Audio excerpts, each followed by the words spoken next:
Welcome to my part 2 of this Q&A session with Andy Austin, developer of the Metaphors of Movement process. Again, just real quickly, if you want more of these great insights from Andy, check the links below. His Metaphors Mastery Training, Level 4 and 5, Businesses and Money, the Time Portal, Level 6, and you can check out links as well to the Level 1 and 2 trainings that I teach. So in this video, we're going to be exploring some of the questions I ask Andy are whether or not attachments in metaphor, in autogenic metaphor, are always unhealthy, or can there be healthy bonds or attachments? We explore, is an immersion metaphor a hurt that hasn't happened yet? A hurts metaphor that hasn't happened yet? I get Andy's input on one of my own metaphors and whether it qualifies as an immersion. And we explore, is space an immersion metaphor or a void metaphor?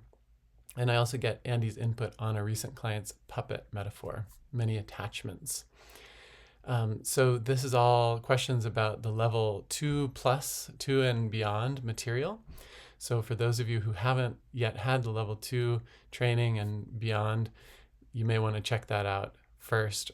Or maybe this will whet your appetite and you'll be interested in diving into that after this session. Hope you enjoy. Just looking at my questions for attachments, if I have any other ones.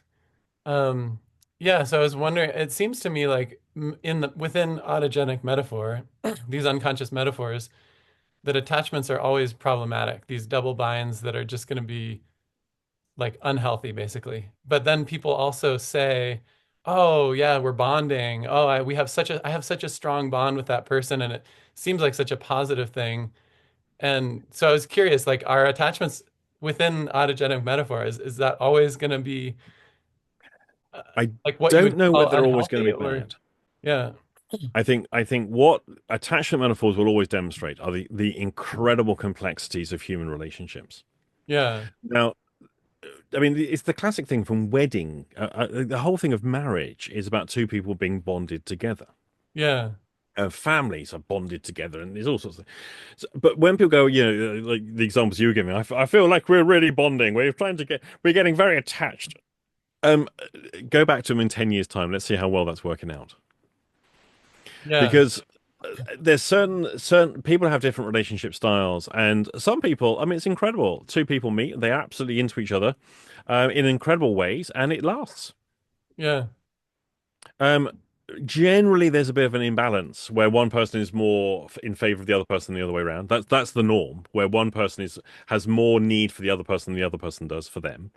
And mm, there's varying levels of imbalance, but people learn to work with that or not, which is why I mean separation rate is what 50%. I think it fluctuates a little bit. yeah, very And tiny. we know second marriages actually have a worse success rate. Where Mm, I used to believe it was the other way around, but it's actually second marriages do mm, even worse. mm, So there's something about the complexities of human relationships. yeah, And I don't know because I can only speak of my own historical set of relational disasters prior to getting married. And then because we've had to work stuff through as everyone does in any relationship. So I can't I've seen every good, bad, indifferent relationship of other people. yeah, But the one thing I learned, you cannot measure another person's relationship from the outside. I have seen the most perfect couples on the planet who break up, and then you hear from each party how awful it's been for the last 20 years. mm, And yeah, yet, to all intents and purposes, it looked like they were the perfect couple. They were so in love and so happy. And then it turns out it was something else entirely.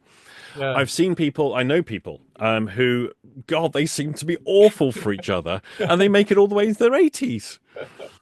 And everyone else is somewhere in between the two. yeah, So I do know that observation of other people's relationships is impossible to be yeah, accurate. yeah, So I can only speak from my own experiences, which of course are limited to me. yeah, yeah.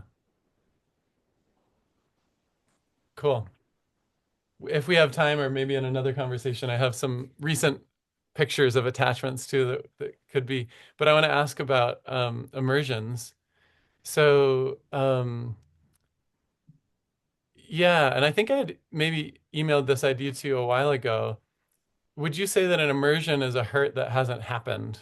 Like there's the threat of death, right? So Um, and so it's like the usual thing with Hertz metaphors is you change the relational position or you explore changing, taking a different position, losing the benefits of being up front, but maybe you don't get stabbed in the back and that kind of thing. So I was wondering if, the what you say teach about immersions is basically you need to let that identity, that role die. It needs to become, so it seemed to me to fit also what you were teaching about Hertz metaphors, that it's a Hertz where you can't take another relational position. And so the only thing that you can do is basically take all positions and dissolve into the whole experience like that, whatever that identity is needs to just, That was the bit in the emo sort of. That was the bit I learned. You dissolve into it. Of course, yeah. that's what you do. Never occurred to me before. Oh, really? I missed that little detail. Yeah, I missed that detail. At Oh, least I thought you consciously. taught me that. Probably. I might well have done, but I didn't consciously do that. Okay. That was probably Yeah. what you interpreted rather than what I communicated, I would say. So Yeah. yeah, I really like that little distinction. And the idiom that I found for that is you need to become a part of the solution.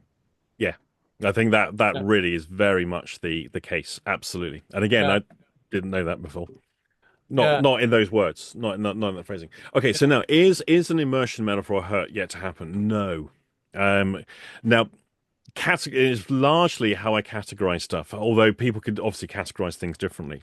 Yeah. Hertz metaphor require the hand of another person or the agency of another person. Mm.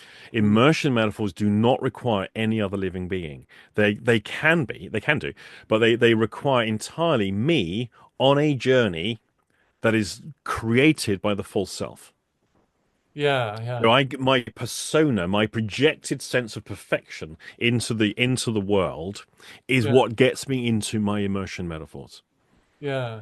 Okay. So you wouldn't say it's possibly hurt by God or the universe or something like No, that? it Yeah. is entire. They are entirely self-created. Hmm. Okay. Cool. And I I'll then, and in doing so, can I give an example? There's a person I know has a son, several sons, but one of them is a lifelong addict, both basically sex addict, gambling the big one, cocaine, the full shebang. yeah. Now, this individual, if you met this guy, the nicest bloke you'll ever meet. Very low in hostility, very affable, very easy to talk to, very educated, uses lots of big words, knows a lot of stuff about a lot of different subjects. Very clever guy, and very social. I mean, he's a very pro-social individual. I say very low aggression, very low hostility, very charming, very nice. Does Mm-hmm. not seem in any way false. Mm-hmm. Very convincing personality. Mm-hmm. I know, because I know this person's history, and of course I'm friends with the family, this is a person you cannot trust over anything they say, not one single thing. But the persona, the projected persona this person has created is so compelling, I Mm-hmm. think everyone misses it. And Yeah. that's why the person keeps basically has no trouble finding partners, has got progeny all over the place. I mean, God, he needs to be neutered, is what I think. So in order, this is actually a support group for people who've been impregnated by this individual. It's absolute insanity. Now, here's the problem. That persona is so well integrated into that person's life. It's not the real, I don't believe for a second it's the real person. There's a person in there somewhere navigating all this. But the problem is because he's nice, because he's an attractive personality to be around, he's an attractive looking person to be around, people keep bailing him out. Mm. Yeah. If he was ugly, if he expressed high hostility, he wouldn't be afforded the advantages this individual actually gets. And Yeah. so he may well change a lot quicker. But Yeah. this person will never reach rock bottom because they're constantly being bailed out by other people who feel sorry for them. Yeah. Yeah. That makes sense. And that's the problem. That persona is never allowed to die. Yeah. And unfortunately, what will happen is I think he will die Yeah. because he's getting in further and further involved in criminality, and Mm. he's not that type, Yeah. at least not in terms of his ability. He Yeah. will come a cropper sooner or later, and so unfortunately, the whole of him will die. What we want in a immersion metaphor, the false persona, the false self, is what is driving the lifestyle of that person, getting Yeah. themselves into these situations that are Yeah. untenable. Yeah. Hopefully, and this is when the person hits rock bottom, if we take Alcoholics Anonymous model or Yeah. Gamblers Anonymous, you got to hit rock bottom before you can change. That Yeah. rock bottom is when the person realizes their persona doesn't work. Yeah. Yeah. And basically they allow that to die off, and then the real person starts to emerge into the world, a very vulnerable, very pained, very very difficult individual who's now got to emerge into the world, almost like being born again. Yeah. And then hopefully the support group builds them up Yeah. as the real person they are. Yeah. Yeah.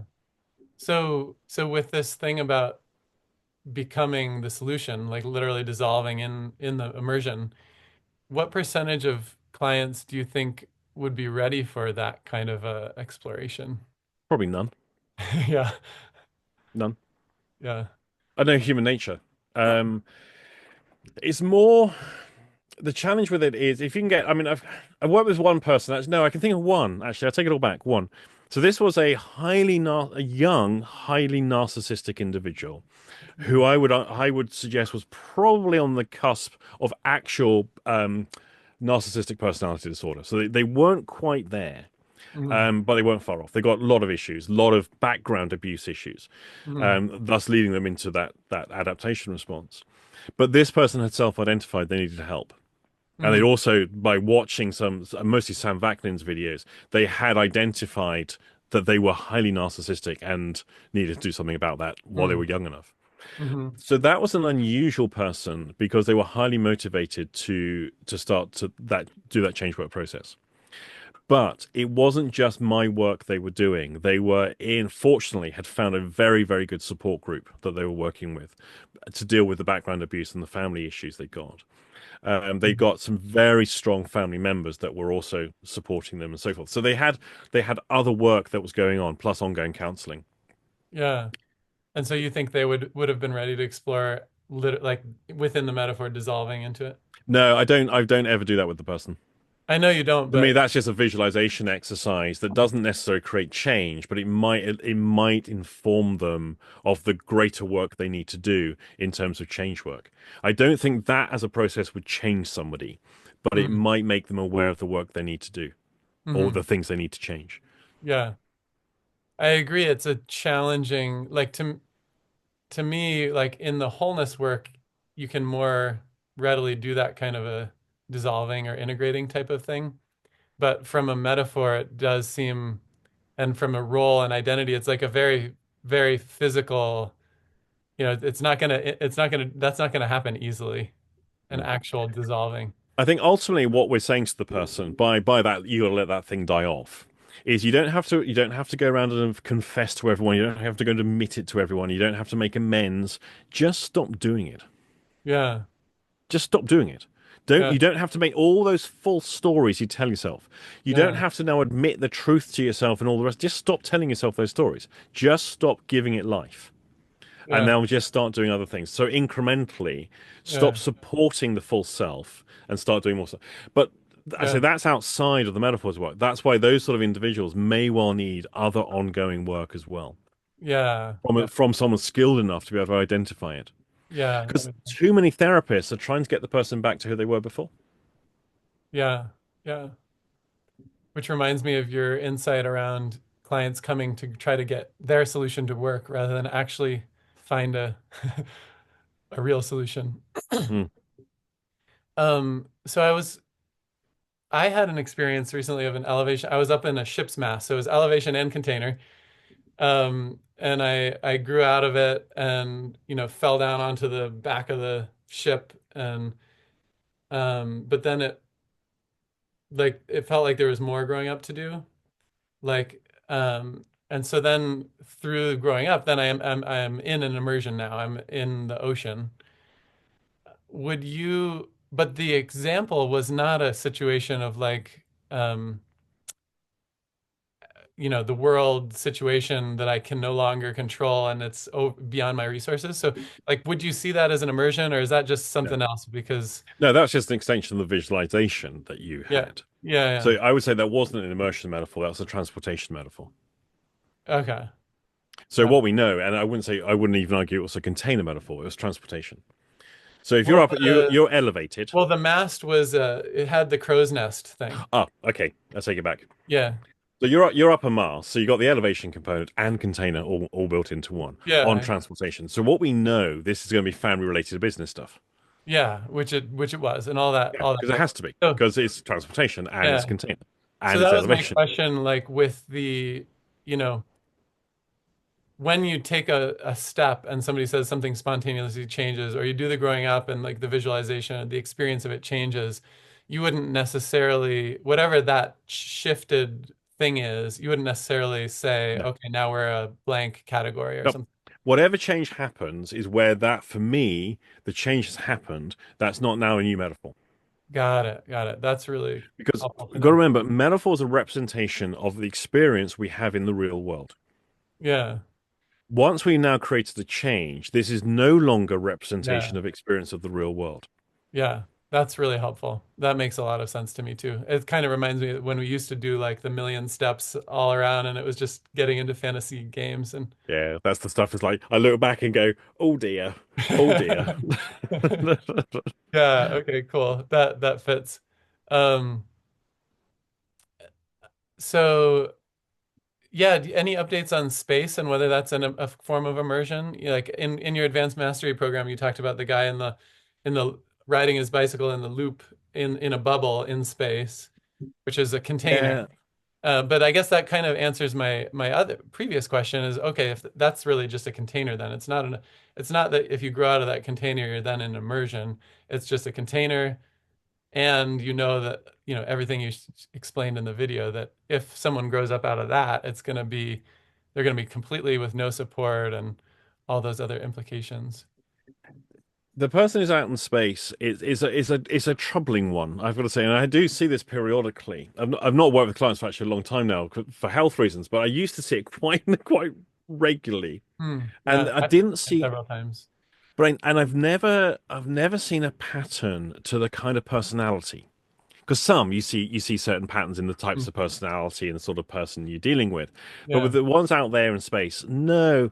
I used to think, oh, okay, they're space cadets. They're not down to earth. They're too yeah, big for this world. They're too important. But that hasn't been consistent. mm, That was my assumption, but it didn't. That didn't turn out to be the case. So essentially, the person's not part of this world. yeah, That's ultimately what this is going to be about. Now, yeah, whether they're elevated above the world is questionable, depending on the structuring of the metaphor. Because it might be yeah. the world's above them, depending on how they're defining up and down and all the Yeah, rest of or it. maybe there's no world. It's just like Right. outer space. But we do know that there's no possibility of survival for them.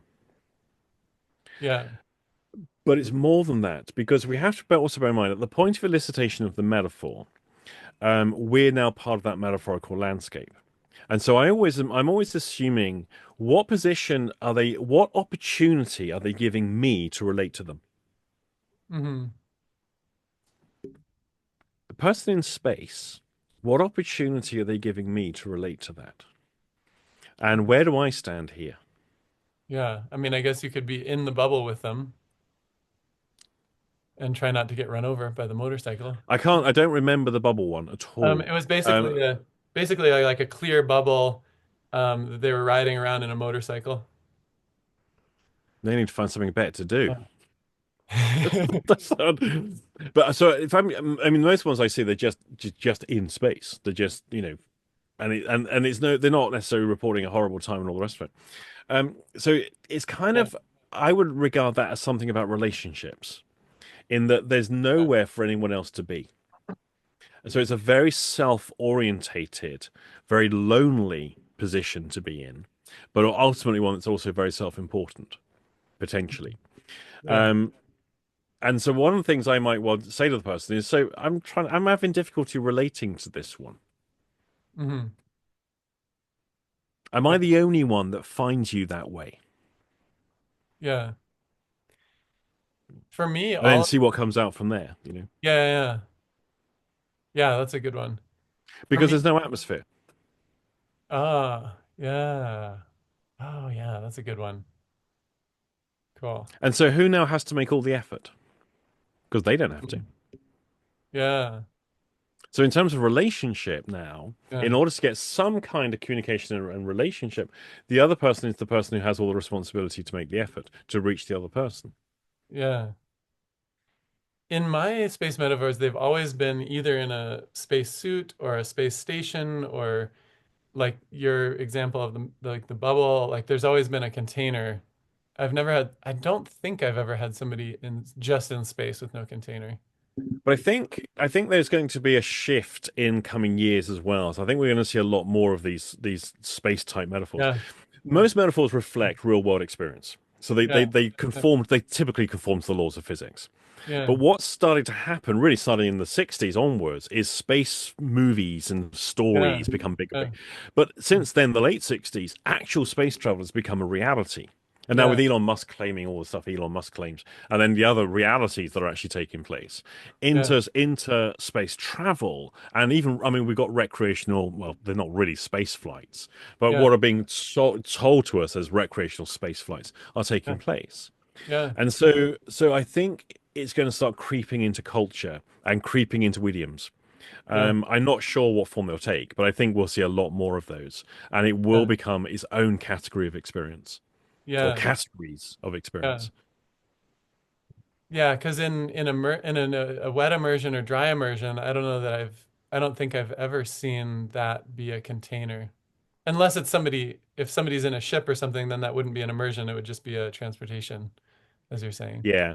I don't think the person floating about in space is it's an immersion metaphor. I don't think it is. Even though there's no possibility of survival. I Yeah. tend to think of these things as more fantasy based. They're Yeah. projective. That I don't believe them, basically.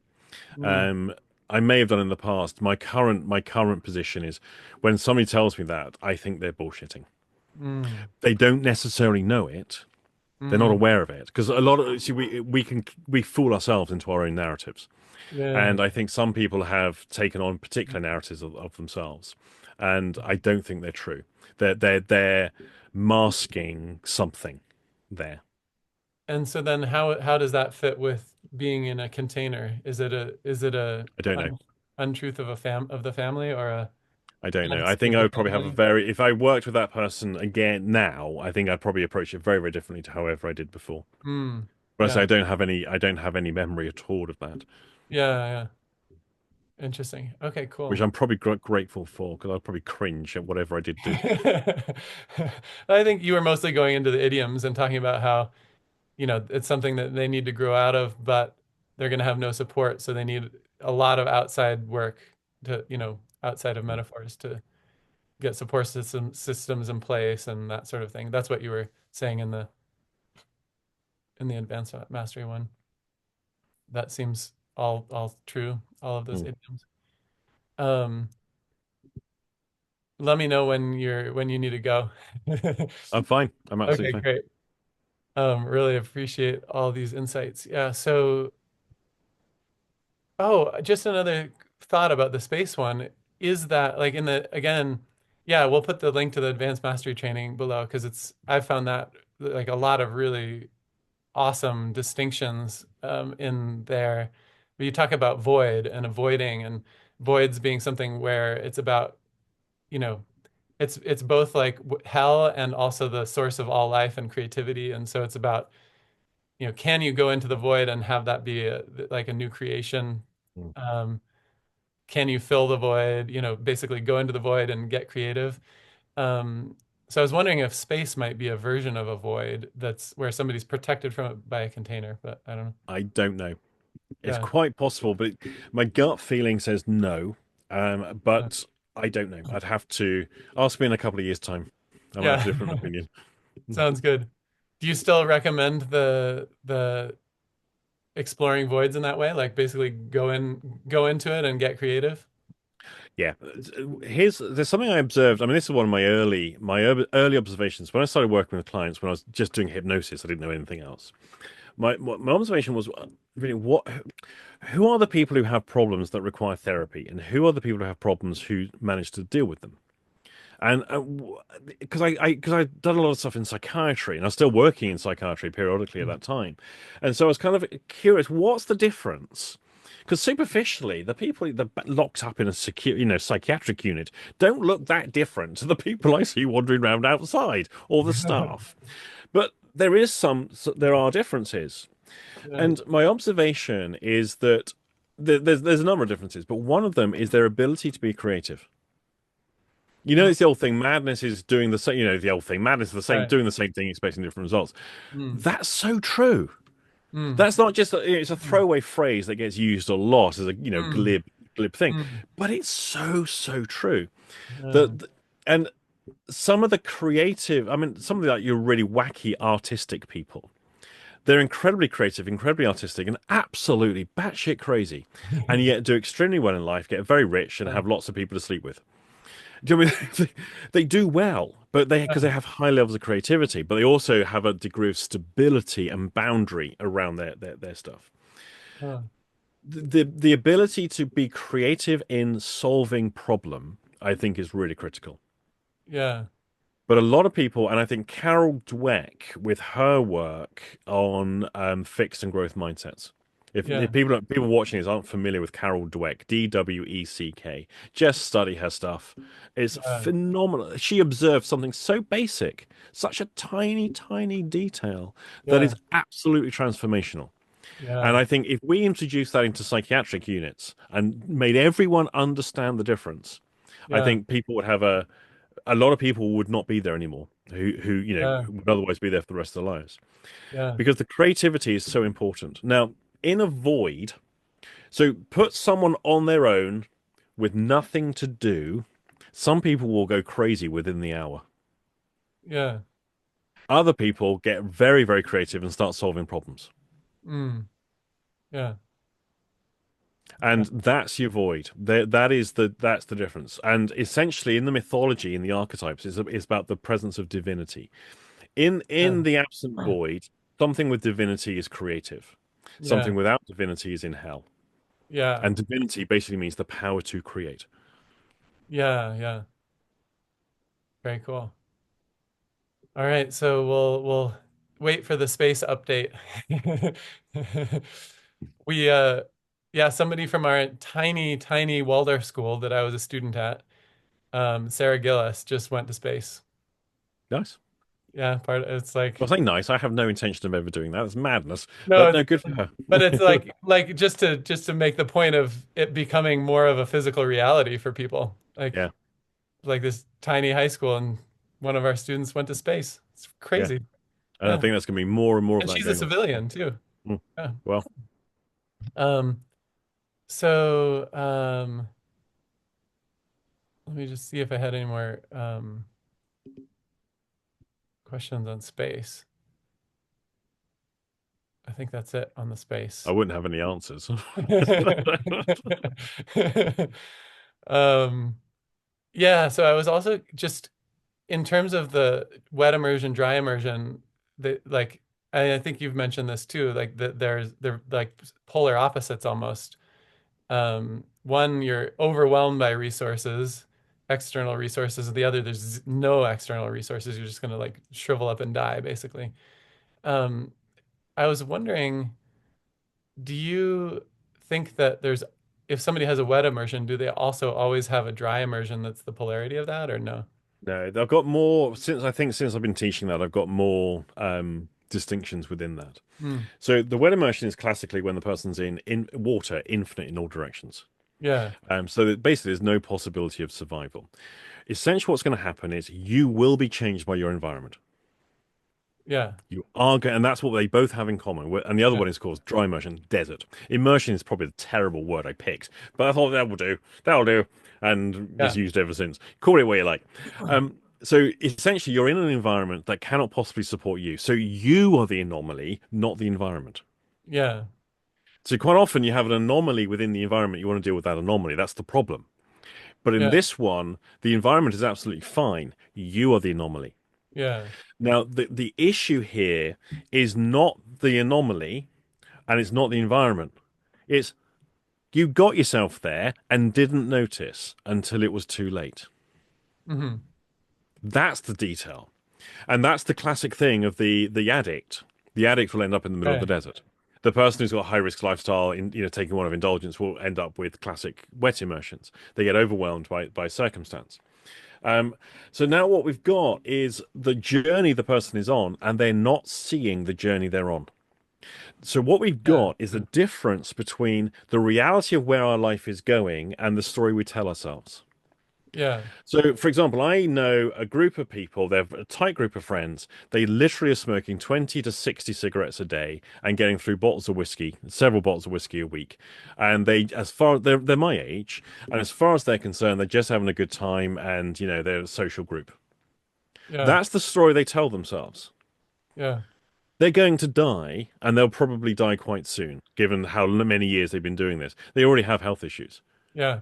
You hear them coughing endlessly, and whenever I see them, they're always complaining about how horrific their hangovers are.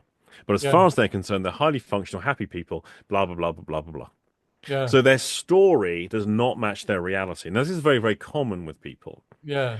They're getting themselves, they won't ever report an immersion metaphor because they're never going to get to that point where they're looking for help.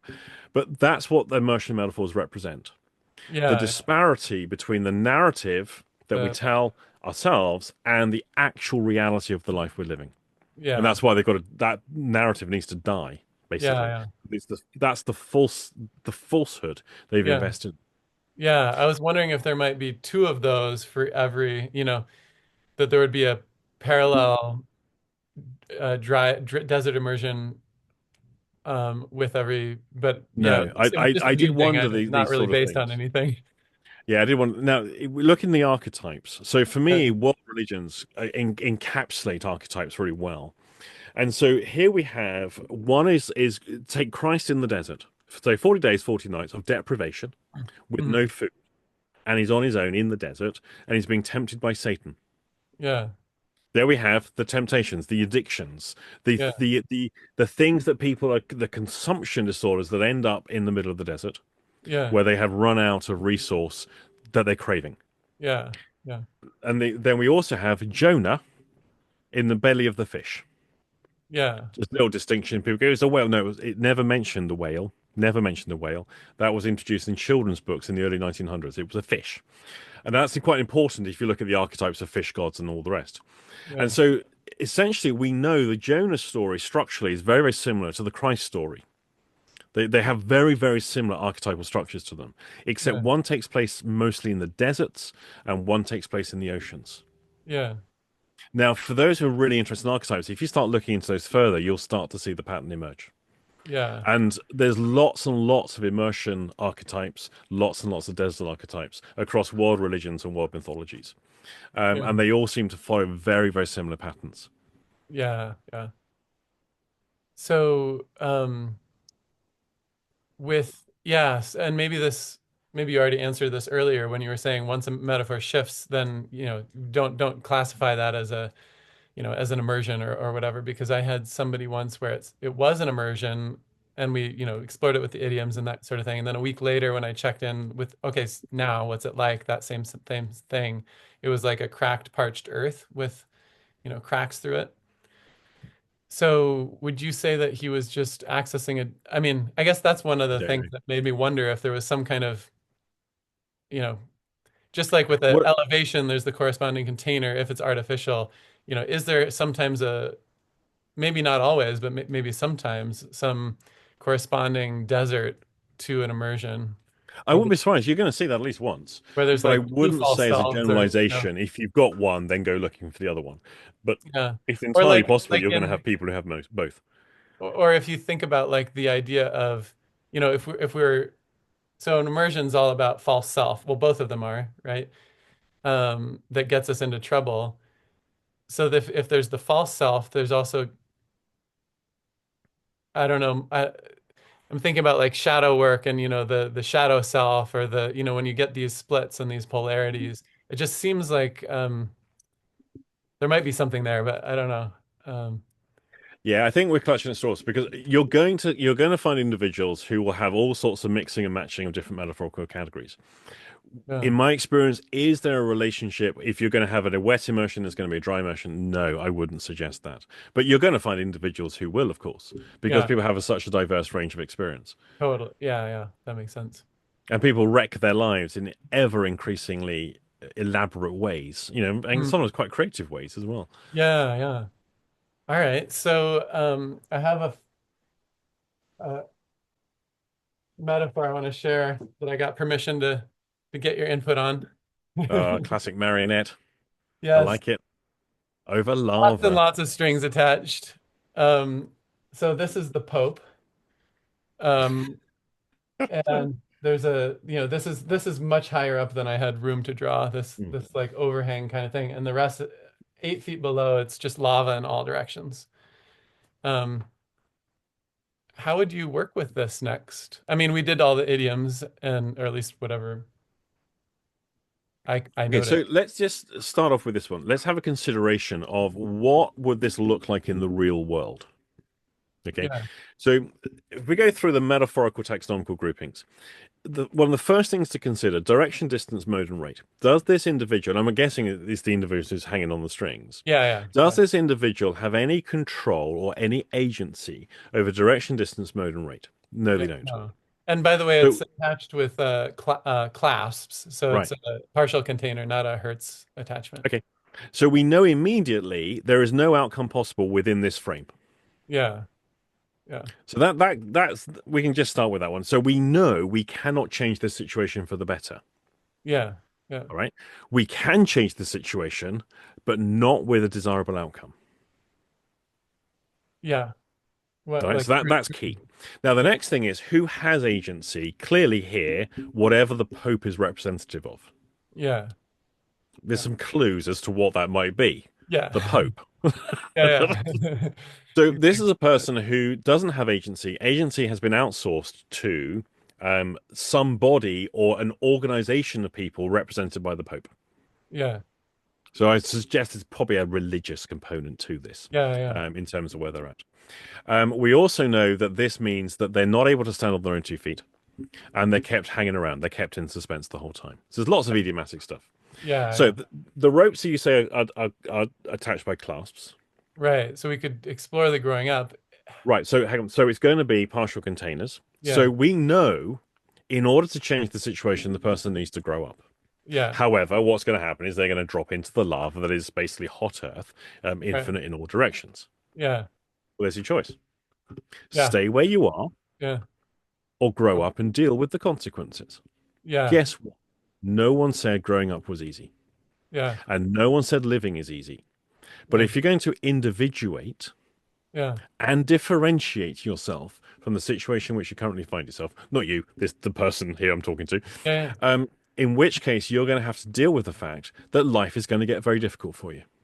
yeah, yeah, Anyone who's left a cult knows that, yeah, yeah, where everything is catered for. yeah, Everything in your life is looked after. Every detail of your life is controlled. Your entire future is mapped out for you. Living is very easy, but you break free from that cult and you lose all that. Suddenly, life gets very, very difficult. yeah, yeah. So is this a kind of situation where you would leave it to the person, or would you do Yeah, your standard thing of like, I think it's time you grow out of this, like more yeah. directive? I'll go. I think it's time you grow out of this, but I'm not the one who has to deal with the consequences, Hmm. Yeah. and I'm not here to tell you what to do. Except you ought to grow up. In fact, I'm going to tell you grow the fuck up and deal with it, or don't. The choice is yours. What do you reckon? So I then have that conversation. Uh-huh. Yeah. Perfectly reasonable to have a conversation around those things, Yeah. because whatever the lava means to them, all the rest of it. Yeah. Yeah. Remember, this is just a metaphor of representation. Just because they grow up and then drop into the lava doesn't mean, oh my God, they're going to be burning in lava for the rest of their life. No, it's just a representational. Yeah. It's a metaphor, for fuck's sake. Yeah. It gets very, very easy to get caught up in the trying Yeah. to have every metaphor to have a happy outcome and Yeah. then believe that that's representative of their existence forevermore. No, that's not how it works. Yeah. Yeah. Totally. Totally. But what it will represent is the person is going to be giving up control and the lack of agency, and they're going to acquire agency themselves, and that is going to be difficult for them to deal with. Yeah. Yeah. Yeah. Totally. Well, welcome to life as an adult. Yeah. And some of us, it's a lot more to deal with than others. That's right. What do they Yeah. call it? Adulting. I don't like adulting. I mean, even that has taken on a thing now. It's like, what has happened to adulthood? We're in such a cultural flux. I think globally, it's not just in any sort of the US or the UK, in Uh-huh. terms of what adulthood now means. Yeah, yeah. Well, that's helpful. That's a really helpful distinction to me and totally fits, resonates about, this is one structure. Once something shifts within it, don't don't put any sort of like don't worry about trying to interpret or classify or make meaning out of those later things. Like, oh, if he falls into this, is that then going to be some form of immersion or, Yeah, because that's not how it happens. no, it's We're just dealing. This is a we're dealing with representation of this thing. experience. Yeah. Yeah. Yeah. And it's not about trying to find the, yeah, exactly. I love everything you just said about it's not that he's going to be in lava for the rest of his life, but this is going to be very challenging to Hmm. either way. Either choice is going to be really challenging. Yeah. Yeah. Now, generally, though, there are some things I wouldn't be saying this, but things I have in mind. So generally, when you've got hot situations, heat is nearly universally connected with anger, and all emotions within the angry category. Mhm. Yeah. And Yeah. that seems to be universal. And Yeah. so I may well have at the back of my head, okay, so do I need to talk to him about anger, either Mm, his or other people's? mm, Because it suggests to me this environment he's going to be dropping into may well be a representation of anger he's going to be facing, or an mm, angry environment or an angry atmosphere, whatever it is. So I'm not saying that that is what it's going to be, but I will have that in my mind. mm. Now, if Yeah. he raises that as an issue, or has mentioned anger in the assessment form, that kind of stuff, okay, Yeah. guess what I'm going to work with before I do this metaphor. Say that one more time. I just Okay, spaced so out on. I supposing just on the had a assessment tangent on something form, else you said. So repeat that. supposing on the assessment form he Yeah. has mentioned anger, either Yeah. his or father's or environmental, or it hints at or insinuates anger as an issue. Yeah. And then this metaphor comes up. I'm going to deal with the anger before I deal with this one. Yeah. I Yeah. want to deal with heat before I deal with this metaphor. Yeah. Yeah. That makes Because we've got sense. to get the work in the right sequence, you see. Yeah. Yeah. If a person is in containers and they've got lots of container metaphors, but one of the things they demonstrate in their behavior is vulnerability, growing them up is going to be the worst thing you can do. Deal with the Mm, vulnerability first and then mm. grow them up. So vulnerability, what's that like, basically? Yeah. Now, what if Because, that ends up being elevation? Often that might end up being an elevation, like an artificial elevation well, then get them to sit down, to sit down. Okay, and just to start. change their attitude Yeah. and Yeah. get more secure. Yeah. Yeah. So we've got to get things in the right sequence, and this is one thing therapists are really bad at. I've got to be honest. Across the board, they're so keen to fix things, they're not paying attention to the cost. I always refer to this the cost of what therapy is going to do. So Yeah. we get a person to grow up. Sure, you've now made them vulnerable. Have they Yeah. got the resources to deal with that vulnerability? Most people will, but some Yeah. people don't. So in Yeah. which case, give them those resources first. Yeah. When they And when they teach paratroopers how to parachute, they don't they start with how to land. Teach them how to land first. before Let's jumping. start with that bit before you teach them how to jump out the plane. Yeah. Yeah. And then once they know how to land, you teach them how to actually work the parachute and the logistics of that Yeah. before you teach them to jump out the plane. Yeah. Yeah. Because you've got to give them the resources in place that they're going to need once they Yeah. jump. Yeah. It's the same in therapy. We've got to get the right sequence in what we do. And so Yeah. this one suggests there's somewhere else to start first. Yeah. Yeah. Totally. Any chance you'd do a workshop all on that someday? Might do, might do. The problem I have with it, Yeah. and I have kind of tried, Yeah. it's very hard to, again, where do we teach the sequencing? Do we teach this bit first, the metaphor stuff, or the sequencing? And by then people got set in their ways, and it just it's too much. I just Yeah. want people to work it out for themselves. I was like, why Yeah. can't they work it out? Well, I think the only way that I could see it working is have a whole training of basically eliciting the multiple metaphors from clients and then going through about, okay, here's the different metaphors. How are we going to sequence it? Do we start with Mm. the container first? Do we start with elevation? Do we need to do something else that's indicative but not even elicited yet? Or yeah, I would find that pretty interesting. Maybe it just plant the seed there.